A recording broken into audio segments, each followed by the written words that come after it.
Shalom, shalom, shalom, bonsoir, mes bien-aimés dans les seigneurs, mes frères et sœurs. Na pesi biso mbote na kombo na Yesu Christu. Naza na esengo ya kozala su liboso na biso lelo.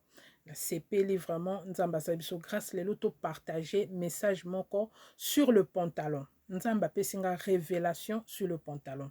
Na eli biso lelo bandeko na ngai révélation sur le pantalon. Donc quand je dis révélation na oyo nzambe alakisi ngai.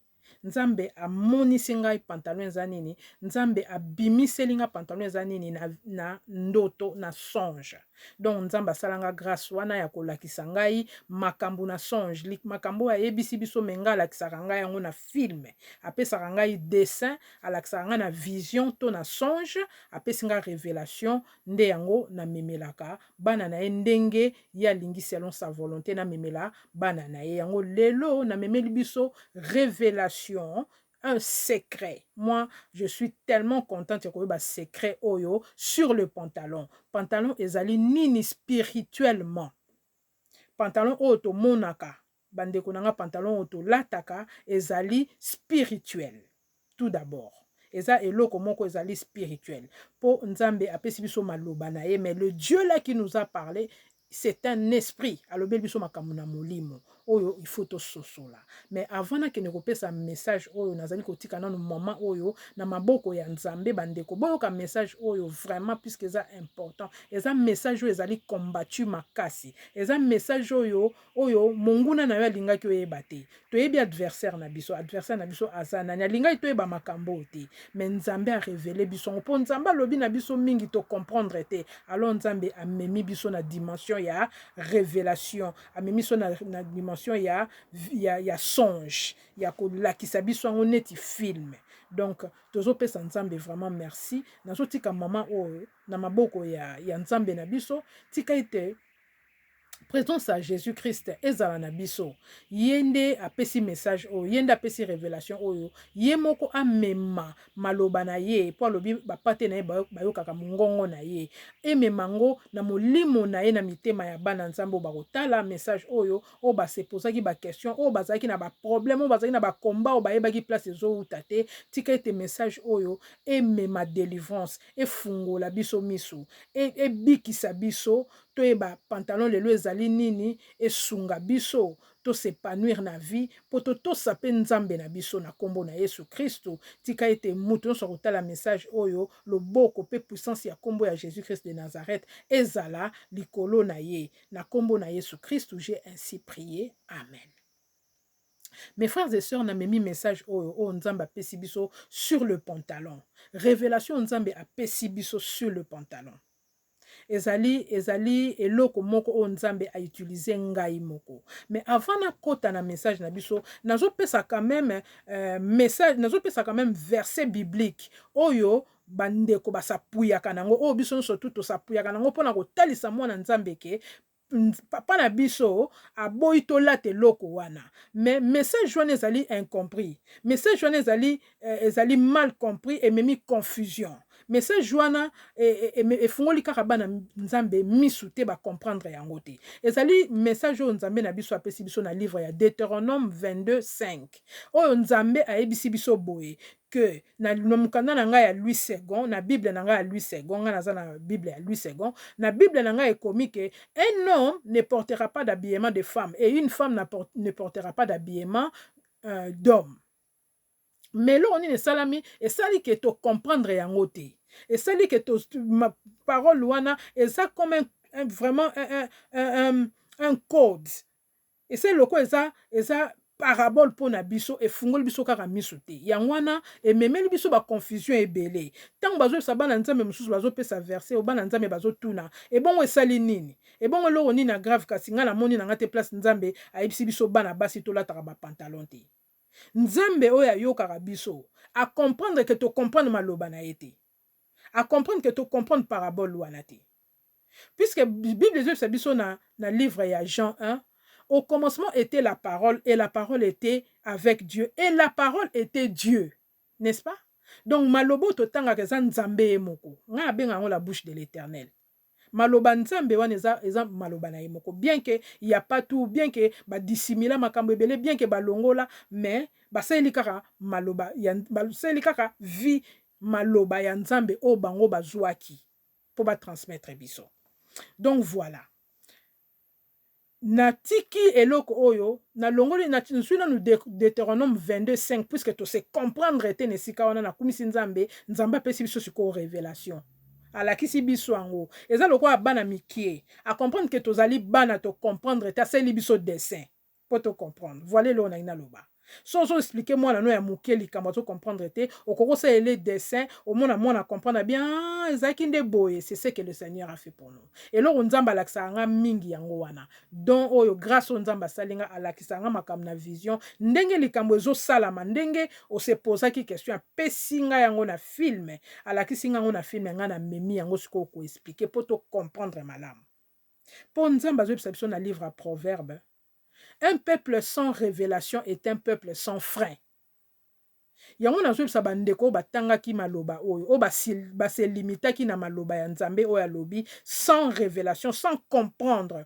Pour leur batanga ki yango ba comprendre ki te. Na ki ndeko mususu koloba mais tant nzamba zo loba a na Deutéronome ke mobali alata elamba ya mwasi te. Bon Jésus Christ ye moko alata ki nini? Jésus Christ alata ki robe. Mais bien aimé dans le Seigneur, et salainga mawana pasi, koyoka likambo ndengwana. Premièrement, Jésus-Christ ya zoloba, eza o atari na film. Oya mundele asuke bele, ya misuble, o la taille robe. Premièrement, faut anon na révélation, ya nzambe na yo, oye bana nu nzamba ngo. Oye bana nu muto ba cheki na film, ba efe wana suke salama ki penza bongo. Yango eza important ko za na révélation. Eza même important ko za na révélation nzambe na biso. Photo ye banzambe. Photo ye banzambe na biso azanani. Soko se basé na biloko talaki na ba film, on se basé na maloba, au souki na écriture, la parole de Dieu nous dit l'écriture tue. L'écriture tue. Faut voir révélation. Oza la parole révélée, la révélation. Nzamba pe sara mutu don ya révélation en parole, toi ko yiko sala yo don ya ko lakisa yo. Alakisi yo yango, ozui révélation, ozui don na komona na ko yeba makambo spirituellement. Siko tozo kota na spiritualité, c'est ça mon domaine. Donc on nzamba pesinga a memangai na profondeur ya spiritualité. Ya olaksanga biloko ebombani na mondo biso na bino mabande ko toko komate. Na makasa biso to komate. Car na grâce à nzambe ndako o mema yo a ravir yo na molimo na ndoto ndenga loba na Job 33 a memi yo kuna.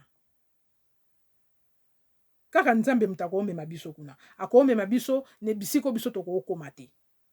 Donc nzamba memi ngai ne sika moko lakisanga pantalon eza nini. Nini esalamaka bandeko nanga tanto lataka pantalon ba mama. Une femme. Nazo lobela lelo ba mama nzamba lobeli biso. Nzamba pesi biso bandeko nanga révélation sur le pantalon. Pantalon eza nini. Pantalon memelaka biso nini. Pantalon esalaka nini. Voilà. Et là, on a une partagé na biso révélation na memel biso lelo yango wana mais bien aimé dans le Seigneur bolanda tina suke ko sunga biso makasi pour message moko combattu diable monguna na biso ko lingate to e balikambo o menga na so bondela nzambe oyo asa likolo le Dieu tout puissant qui est au-dessus de toute puissance ye moko a protéger message oyo lokwa lobi ba pate na ye ba okaka mongongo ne accompagner message oyo e kangola bana na ye. Pour un message moko basi ebele balinga oyo kangote. Pe basi ebele ba comprendre en karaté. Même ba servante de Dieu ebele ba comprendre le kamba pantalon te. Bango mo bazo égarer peuple de Dieu. Bazo boza na kenzamba baki nous serons jugés sévèrement. Nous serons jugés des milliers de fois koleka bandimi oyo biso tozo teya. Ba bosani yango bazo égarer peuple de Dieu pour ba na révélation te. Nzambe asunga bango na kozwa révélation avant ya ko mema message ya ndengwana ya munene bon po pantalon ezelo mo munene eza elo mo munene na comprendre yango okote yango ndeko mwasi boye a comprendre te andimi aboyi kutu kondima déjà au départ elo mo se kangi matoi na ye. C'est pourquoi j'ai pris message oyo e fungola basi miso e fungola basi matoi par le Saint-Esprit de Dieu. Donc nazo pesa révélation nzamba pesi ngai to comprendre yango malamu to salela yango to mettre en pratique to meka ko sala nzambe na biso ebisi biso to tala eloko nini ko sala mela biso puisque les pantalons aujourd'hui nazo informer biso ba maman ba ndeko nanga ba sœur nanga nazo informer biso que les pantalons est un combat pour nous-mêmes. Les pantalons est un piège pour nous. Les pantalons est un instrument du diable utilisé contre nous. Donc biso to zwara bitumba biso moko to bandiko eza lokwa to zui masasi to komi komi beta. C'est comme ça que nzamba décrit nga pantalon.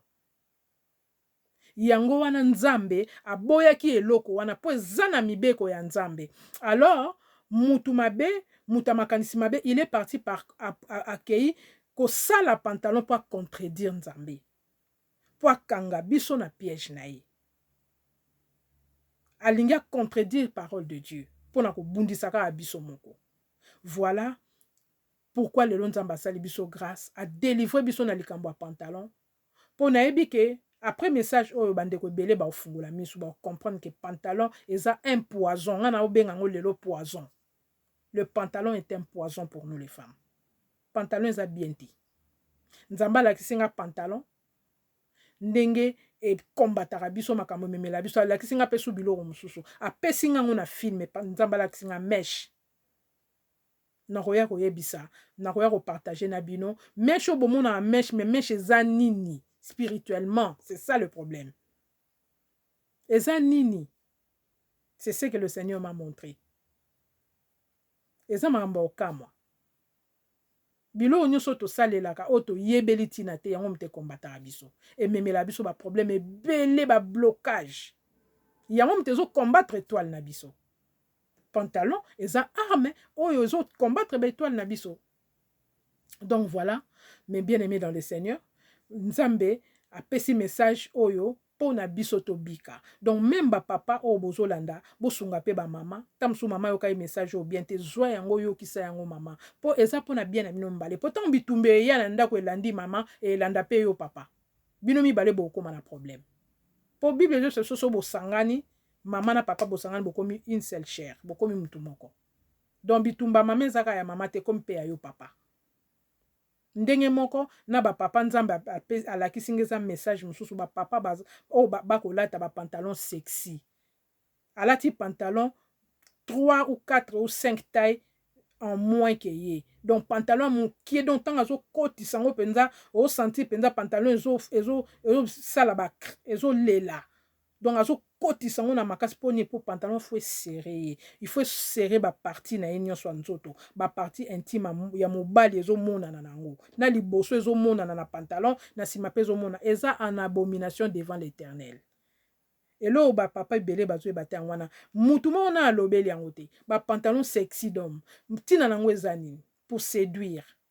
Est-ce que tu ba ke molimo ya Jézabel eza esprit e kota rapena mibali il y a des sirènes ya mibali ba sirène bazana en action o bazo sa makam na mokili o bazo panza ba mabala bato o bazana batindi bango donc bazali sélectionner pour na ko détruire ba mabala bazali sélectionner pour na ko bebisa ba vie ya bato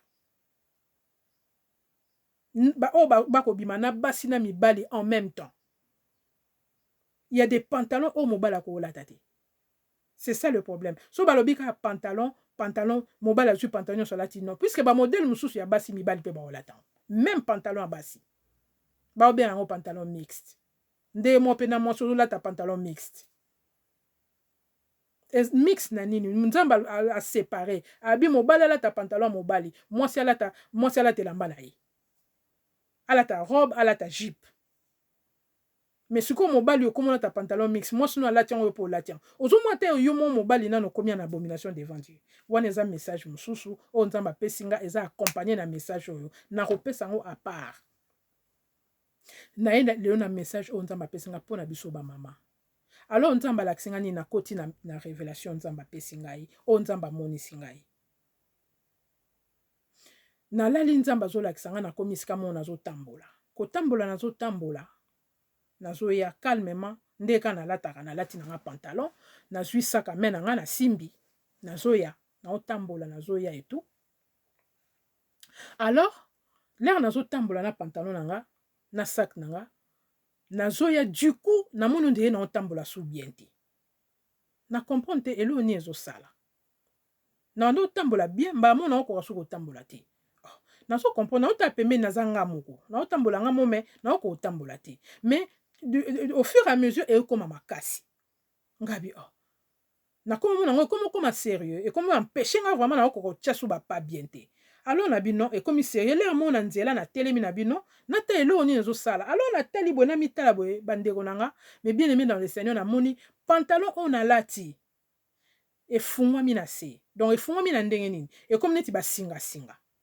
quand même pantalon même tissu et comme elo mususu te ou bien tissu mususu ye ou bien l'autre quand pantalon na lataki mais échanger modèle et comme mulai na se efungwami basinga esali basinga ebele et comme le roi fruit de mer mbisi oyo tobengaka fruit de mer je pense mbisi moko boye azaka bizarre aza neti maboko ebele boye azaka so mpe maboko so mpe makolo nayebi te azaka pantalon na nga sikoyo ekomi ndenge wana na se ekomi bongo epanzani nazota pantalon nakoma mona yango ekomi lokola pantalon epanzani na se sikoyo ntango ekangami bongo sikoyo lenga nazotambola ce qui est tout à fait normal donc basinga wana ekomi kokangama ekomi osala baneu yango moko ntango ezokangama baneu au fur et à mesure nazotambola ezokangama basinga sikoyo à un moment donné yango na bando okoka so kotambola te ntango namoni bongo nazalaki choqué na ndeni pantalon nanga ekomi boye nati pantalon normal mais ekomi basinga ebimibimi basinga boye euti wapi na bino moi natambola eza susu te na bino naza oblige nameka koluka solution mpo nakoma esika nazokende na destination na osala sikoyo nini nazwi sac na ngai ame nazalaki nango nakitisi yango na dépose yango na droite na ngai nazwi sikoyo nabandi kobongisa pantalon komeka koluka solution mpo natambola nagunzami sikoyo nabandi kobongisa pantalon na ngai côté gauche nabandi kobongisa yango nabongisi na se lokola nazozwa basinga nameka kokanga yango place moko nalukaka solution mpo natambola nakoma place nazokende sans na comprendre mais qu'est-ce qui m'est arrivé ntango nameki nabundani kote oyo nameki osala neti nazwi solution na se débrouiller bon na ngi na baluka côté droit po na bongisa pe côté droit na bongisa yango po na koka kotambola mais ko baluka na baluki boye nata côté droit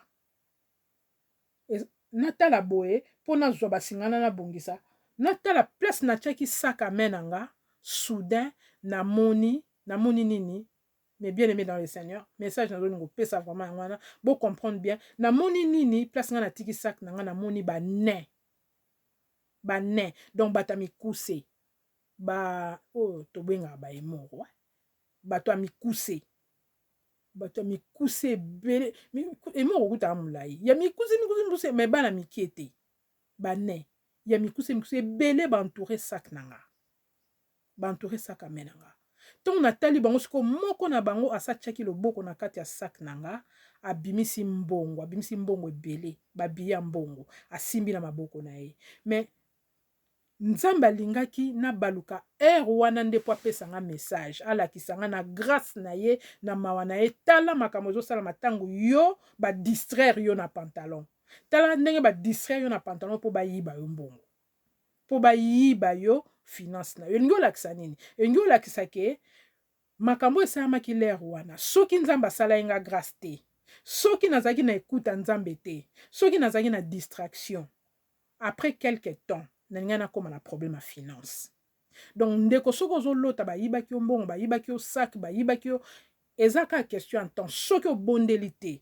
oza na lito ya koyoka nzambe te ozotambola kobanga nzambe te ozokangama na biloko ya boye oyo nzambe azoboya eza bakomba oyo ozomema na vi na yo ozofungola porte bayaka koyibaka yo bakoya koyiba yo eza étoile na yo bazobundisa eza étoile no bazoyiba muke eza kaka question ya temps omona ke dans quelque temps okoma na ba problème ya finance okoma na ba problème ya santé okoma na ba problème na peut-être na ndaku na yo na couple na yo okoma na ba problème oyo comprendre place identité po na nini po oza kokangama na biloko eza ya biso te oza kokangama na biloko nzambe na biso azopekisa ayebi ntina azopekisa nzambe na biso ayebi ntina bakelelaki biso bakreelaki biso pantalon wana nzambe ayebi ntina bakelaki pantalon wana eza mpona kokombattre biso mpona koyiba biso mpona kobema biso bitumba na vi na biso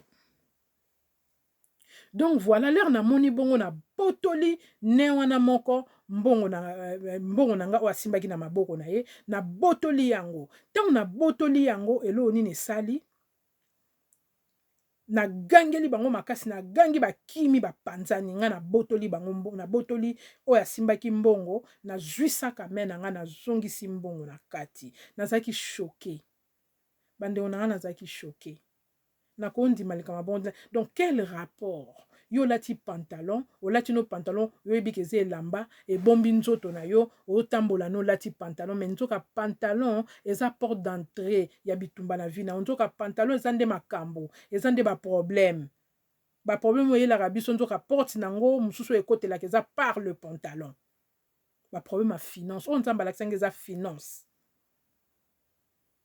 o moko nzambe akisenga sur place ezaki finance donc distraire ngai na ntango nazobongisa pantalon ekangakanga ngai nzela distraire nga mpo bango baprofite bakota c'est une porte d'entrée message oyo nzambe azopesa biso yango wana pantalon eza bitumba oyo tozofungola biso moko tozomema ngo oyo diable ye moko azoloba anga na osala nini bango moko bazolata pantalon nga na créer na sali création nanga bango babana no mutu bazoyoka te oyebisa nzambe na biso bongo nzambe na biso aza juste tango ya pekisa biso toyoki te tango diable akoyebisa ye bongo ke bango mo bazwi pantalon o nga na keli balati nzambe osani biso mo mutu ke kosimba pantalon alors na bandi koyoka mongongo ya nzambe kolobela ngai na bandi koyoka la voix audible de Dieu me dire omoni pantalon. En réalité, pantalon eza pantalon te. Eza elamba en soi-même te. Eza eloko, eza inspiration ya diable o ya sali pour vous voler, pour vous combattre, pour amener des combats na vie na bino. Pour na koyiba bino, c'est une occasion pour lui. À chaque fois que je pantalon tient na nzoto na yo, oyebisi diable ya koyibanga. Oyebisi diable ya ko kota na ndako na nga. Oyebisi diable ya kobundisa ngai ndenge olingi mpo nga mom nazwi pantalon na ona lati soki ka osimbi pantalon otiango na nzoto na yo et surtout eloko eza grave bien aimé dans le Seigneur omoni mukanda nzambe ezobisa biso ke le Dieu notre Dieu ne tient pas compte de temps d'ignorance ntango oza na ignorance nzambe akokomprendre ke ozocomprendre te omoni eloko nzambe asala biso lelo ti atindeli biso révélation sur le pantalon. Après combien de temps tu mis tout pour un pantalon? Mais lelo comme yo eu connaissance sur les pantalons, so lati pantalon. Nde onanga masi so lati pantalon o luki bitumba la vie na. Ndenka oyo ki ango boy. So lati pantalon luki bitumba la vie no luki bitumba la finance na yo, o luki bitumba la couple na yo, o luki bitumba la santé na yo. O luki étoile na yo ozo lela nzambe a restaurer ezongati. Po finance eza étoile. Bible ezobisa biso ke Abraham apambolamaki na nyonso. Abraham azalaki riche en tout et en argent. Psaume ezobisa biso ke c'est la bénédiction de Dieu qui enrichit.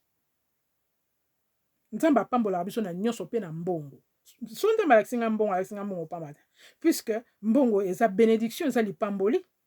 Sans mbongo nzambe ayebi ke tokosala eloko moko na se awa te. Na se awa oyo diable a instaura na se na mabele eza mbongo bien que ezaki idée nzambe na biso te donc tokoma ko utiliser yango alors muto apambolaka biso bana nzambe na mbongo c'est notre Dieu mapamboli na biso nyonso eutaka pa na ye et bon le biso tozo combattre tozo lela na kei na sali mabonde le koti ba jeune prière ozo bunda po étoile na zonga mais ozana pantalon na nzoto au moins pele msusu na occupé o bonde la na pantalon na nzoto ozape na pantalon na nzoto mais bitumano aussi la ndeni bitumano esi la ndeni tango ke bongo au diable azo seka na seki ba message mo na partager sur les étoiles. Mais nzambe alobaki tozongisa oyo nyonso to eza ya diable. Nzambe alobi rendez à César ce qui est à César. Oyo ya César zongisela ye. Mais yo ozokangama biloko ya yo te. Ozokangama biloko ya diable. Mais ozo réclamer étoile na yo. Ozo ndenge ni. Ozo étoile na ndenge ni. Tango ozolata pantalon ozo étoile na yo te. Po eloko wana pantalon eza ya diable. Eza inspiration na ye. Oyo ya créa pona ko contredire liloba nzambe pona ko kanga bana nzambe na mutambo eza mutambo c'est un piège pour nous Le pantalon est un piège pour les femmes. Pantalon est un piège. Orolata pantolati ba pantalon ya modèle nyonso tout. En tout cas, on a lati pantalon modèle nyonso. Au mona ke olati yango, pantalon epesi esengo moti. Okangia ona nzoto esali ba sexy, musu ba pasoli, mais pesi oka elo mo, te pesi o bonheur te. Lobi osusu kolela ka pa nzambe. Ozo comprendre ka vie na te. Bien aimé dans le Seigneur, pantalon ezelo ko mabe, oya kolongola. Ko buaka yango ko tumba yango. Eza poison, ya obuaka musika na biso basi. Vraiment to sunga bandeko na message oyo. Partagez message oyo. Sunga ndeko moko na message oyo. Sunga ndeko atika kolata pantalon. Toto sa maloba nzambe na biso. Po eza pona bolamu na biso.